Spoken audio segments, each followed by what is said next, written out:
दोस्तों सैनिक समाचारों में आपका हार्दिक स्वागत है। सबसे पहले बात करूंगा हेडलाइंस की। हेडलाइंस में केंद्रीय कर्मचारियों और पेंशनर्स की 100% पे और पेंशन बढ़ोतरी का दावा किया जा रहा है। आखिर कैसे, क्या रिपोर्ट है, फाइनेंशियल एक्सप्रेस क्या कह रहा है। और बात करूंगा केंद्रीय कर्मचारियों का 11% डीए में बढ़ोतरी, अब डीए हुआ 466%। हाँ जी दोस्तों, ये केंद्रीय कर्मचारी कौन से, इनका 11% डीए बढ़ा है। और पेंशन की मांग को लेकर जंतर मंतर पर रहा प्रदर्शन, इनका पूरा वाजिब हक है। और बात करूंगा ईसीएचएस में स्टाफ की कमी, स्पेशलिस्ट की कमी, इसके लिए एडवाइजरी जारी। तो दोस्तों खबरें करते विस्तार से। सबसे पहले मैं बात करूंगा 8वें वेतन आयोग को लेकर क्या खबर है। हमेशा अपडेट है, हर कोई अपडेट देता है और जितनी अपडेट निकल के आती है मैं उनका कंक्लूजन आपके सामने रखता हूं। जैसा कि खबर है कि 8वां वेतन आयोग फिटमेंट फैक्टर में संभावित 100% वेतन वृद्धि। अब तक हम क्या जानते हैं, जैसे कि फाइनेंशियल एक्सप्रेस कह रहा है कि सरकार 8वें वेतन आयोग को आधिकारिक रूप से अधिसूचित करने के करीब पहुंच गई है। यानी अधिसूचित यानी टर्म्स ऑफ रेफरेंस की जैसे हमेशा बात कर रहे हैं कि इसकी मीटिंग आपको हमने बता दिया 23-24 अप्रैल के आसपास इसका फाइनल हो जाएगा और मई स्टार्टिंग से ये काम करेगा। अब ये बात कही जा रही साथ में कि वन नेशन वन इलेक्शन की गुंडी है। वन नेशन वन इलेक्शन यानी एक राष्ट्र और एक चुनाव, जिसमें लोकसभा चुनाव 2027 या 28 में हो सकते हैं ऐसा कहा जा रहा है, और उत्तर प्रदेश में असेंबली के चुनाव 2027 में। या तो ये भी आगे खींचेंगे क्योंकि उत्तर प्रदेश सरकार ने 8वें वेतन आयोग की अधिसूचना जारी कर दी है, क्योंकि वो चाह रहे हैं कि उत्तर प्रदेश जैसे बड़े राज्य जहां लोकसभा सीटें ज्यादा हैं उसका फायदा उठाया जाए। तो पैरेलल ये एक प्लानिंग चल रही है, जैसा कि एक विधेयक और बिल पास हुआ है वन नेशन वन इलेक्शन का, और ये जिसमें कहा जा रहा है कि करोड़ों अरबों रुपए का फायदा बचत होगी देश के लिए।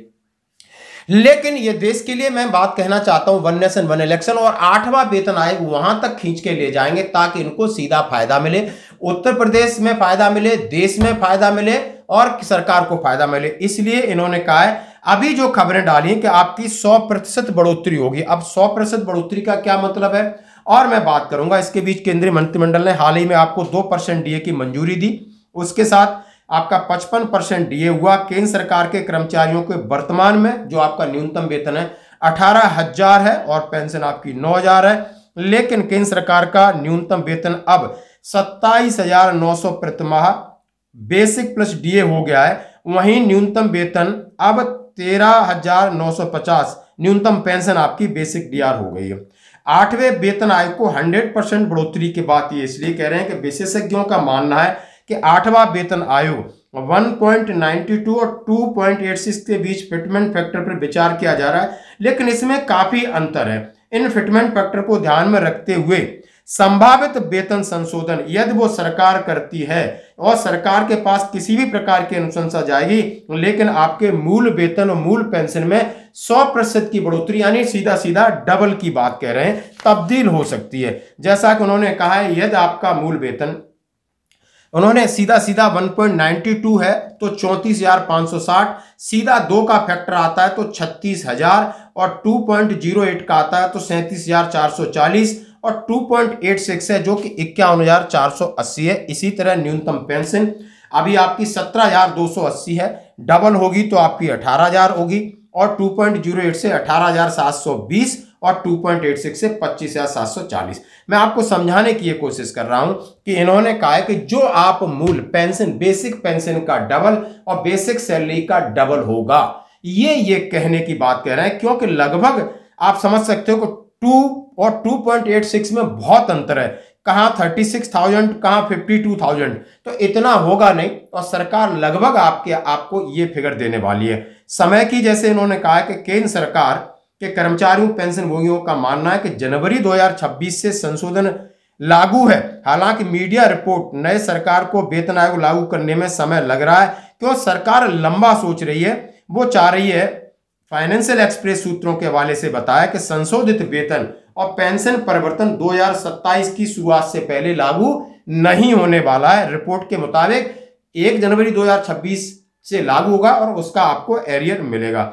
रिपोर्ट में कहा गया कि 15 से 18 महीने इसको टाइम लगता है, लेकिन टाइम लगता है और सरकार घोषणा करती है, लेकिन सरकार सबसे पहले अपना फायदा देखेगी और ये बात पक्की, सरकार इसी तरह अपनी प्लानिंग कर रही है कि वन नेशन वन इलेक्शन के साथ बड़ी तैयारी के साथ कूदे। जैसे आपके टैक्स की माफी हो, 8वां वेतन आयोग हो और कुछ देने पर मिडिल क्लास को विचार कर रही है। और उत्तर प्रदेश का भी चुनाव, तो ये है सरकार की सही रिपोर्ट। अब बढ़ते हैं अगली खबर की तरफ। जैसा कि मैंने कहा कि 11% डीए की बढ़ोतरी। हाँ जी दोस्तों, अभी कुछ ऐसे केंद्रीय कर्मचारी हैं जो 5वें वेतन आयोग के हिसाब से बेसिक पेंशन और बेसिक पे ले रहे हैं, अपनी बेसिक पेंशन ले रहे हैं। अब उनकी जो बढ़ोतरी हुई है वो 455% डीए से बढ़ाकर 466% हो गई है। आखिर क्यों उनको 6वें 7वें 8वें वेतन आयोग का लाभ नहीं मिल रहा है? जैसे मैं आपको बताना चाहता हूं, डॉक्टर मंजीत सिंह पटेल जो लगातार सरकार पर इस बात का दबाव बना रहे हैं कि सरकार 8वें वेतन आयोग के साथ किसी तरह का छल कपट न करे, न भेदभाव करे 1 जनवरी 2026 से पहले और बाद में, क्योंकि कानून का ब्रह्मास्त्र इनके हाथ में, ये कुछ भी कर सकते हैं। और लगातार ये लामबंद उन्होंने कहा केंद्रीय कर्मियों को 11% डीए की बधाई। हालांकि ये वाला महंगाई भत्ता केवल उन केंद्रीय कर्मचारियों के लिए है जो 5वें वेतन आयोग के अनुसार सैलरी या पेंशन ले रहे हैं। दरअसल कुछ ऐसे कर्मचारी अभी भी नौकरी में हैं जिनका विभाग तो खत्म हो चुका है या ऑब्जर्व हो चुके हैं। ज्यादातर ऐसे विभाग कॉर्पोरेट हो चुके हैं। इनके कर्मचारी या पेंशनर 5वें वेतन आयोग के अनुसार सैलरी और पेंशन ले रहे हैं। इनका महंगाई भत्ता 466% हो गया। असल में यह कितना होगा नहीं पता, पर डीए देखने सुनने में अच्छा लग रहा है कि 11% की बढ़ोतरी हुई है। और इसका ऑफिस मेमोरेंडम निकला है 2 अप्रैल को सीधा मिनिस्ट्री ऑफ फाइनेंस की तरफ से, department of expenditure, revision of rates of dearness allowance to the employees who are continue to draw their pay in the pay scale as per 5th Central Pay Commission। आप इसमें देख सकते हो सीधा the undersign the director refer to department of memorandum so and so. उन्होंने कहा है कि shall be enhance from existing rate 455% to 466% of basic pay with effect from 1 जनवरी 2025 से। यानी 1 जनवरी 2025 से एक तरफ आपका 2% डीए बढ़ा और एक तरफ 11% डीए बढ़ा है, जो कि 455 से 466 हुआ है। This provision content in para 3, 4, 5 of this ministry office memorandum so and so shall be continue to applicable regarding dearness allowance. The contents of this office memorandum may also be brought by notice to all organization under administration control the ministry department which have been। उन्होंने कहा है, अब इसको देख के आपको ऐसा लगेगा आप समझ नहीं पाओगे, उन्होंने इस बात का उल्लेख नहीं किया कि ये लोग कौन है, लेकिन डॉक्टर मंजीत सिंह पटेल ने बता दिया ये वो लोग हैं, इनका डिपार्टमेंट ही जा चुका है, दूसरे में मर्ज हुए, लेकिन वो 5th पे सेंट्रल पे कमीशन के हिसाब से बेसिक पे और पेंशन ले रहे हैं। तो दोस्तों इनको बधाई। अब बात करता हूं, कल जंतर मंतर पर संडे था और वहां पर सीएपीएफ का पूरा महकमा था, सेंट्रल आर्मेड पुलिस फोर्स, वो चाह रहे हैं कि उन्हें ओपीएस मिले, यानी 50% पेंशन का शहीद का दर्जा मिले, 24 घंटे की नौकरी है, 1 रैंक 1 पेंशन मिले। और उनकी तरफ से जिस तरह जिला सैनिक बोर्ड है, इसी तरह पैरामिलिट्री फोर्सेस के लिए बोर्ड्स हों और पैरामिलिट्री फोर्सेस को पूरा हक मिले, क्योंकि हम शहीद होते हैं, हम संघर्ष करते हैं, हम सेना के साथ काम करते हैं और हम भी सैनिक है, अर्ध सैनिक नहीं है, हम सैनिक बल हैं, हम सैनिक हैं, जैसा कि माननीय सुप्रीम कोर्ट ने कहा है। इसी को लेकर आप देख सकते हो रणवीर सिंह और उनकी पूरी टीम कल जंतर मंतर पर सरकार को ये बताने की कोशिश कर रही है कि ये उन लोगों के लिए भी एक सबक, जो सब लोग हम मिलकर चलें, ऐसा हम किसी के बारे में कुछ नहीं कह सकते, मन से हमारा काम है सबको जोड़ना। और जितनी आप किसी की बुराई करो समझो कि वो एक कदम आगे चल रहा है, यानी कि मार्केट में आपकी चर्चा हो रही है, चाहे बुराई में ही सही। आइए गुजरात पैरामिलिट्री एकता उन परिवारों के घर में गए, आजादी के बाद आज तक 34,000 जवानों ने देश के लिए सुप्रीम शहादत दी। हम तो आए दिन शहीद होते रहते हैं, रोज जो है आईडी ब्लास्ट में पांव जा रहे हैं, 2-2 कई, 1-1 हाथ पांव सब कुछ। तो फिर सेना के लिए हमारा बड़ा भाई है, उनके लिए तो झंडा दिवस को, और हम क्या बगैर झंडे के माननीय प्रधानमंत्री जी, माननीय गृह मंत्री जी, जंतर मंतर से ये पैरामिलिट्री चौकीदार आपसे पूछना चाहते हैं कि झंडा दिवस देने में, पैरामिलिट्री फ्लैग देने में आपको दिक्कत क्या है? आपको कोई बजट की जरूरत है क्या? नो, कोई बजट की जरूरत नहीं, इच्छा शक्ति की जरूरत है।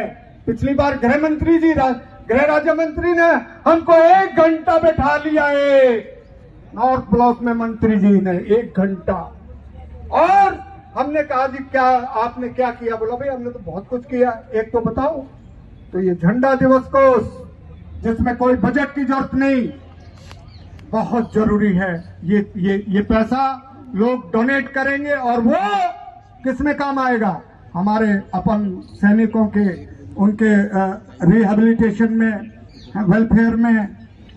तो जरूरी है राज्य में अर्धसैनिक कल्याण बोर्ड का भी गठन हो, सीजीएचएस डिस्पेंसरी हो, सर्वे करवाया जाए। तो बहुत बहुत धन्यवाद वीरांगनाओं को। कर्नाटका, केरला और जोगा सिंह की जय जयकार हो। बहुत बहुत धन्यवाद। मैडम जी को दूसरा वो पहनाया जाए। और शहीद परिवार अगर पीछे है तो प्लीज आइए, बहुत जरूरी है। विशाखापट्टनम से आइए प्लीज।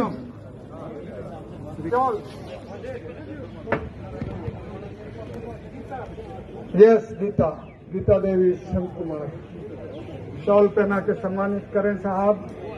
ये हमारे लिए बहुत फख्र की बात है और ये पहली बार हो रहा है ऐसा प्रोग्राम हिंदुस्तान में।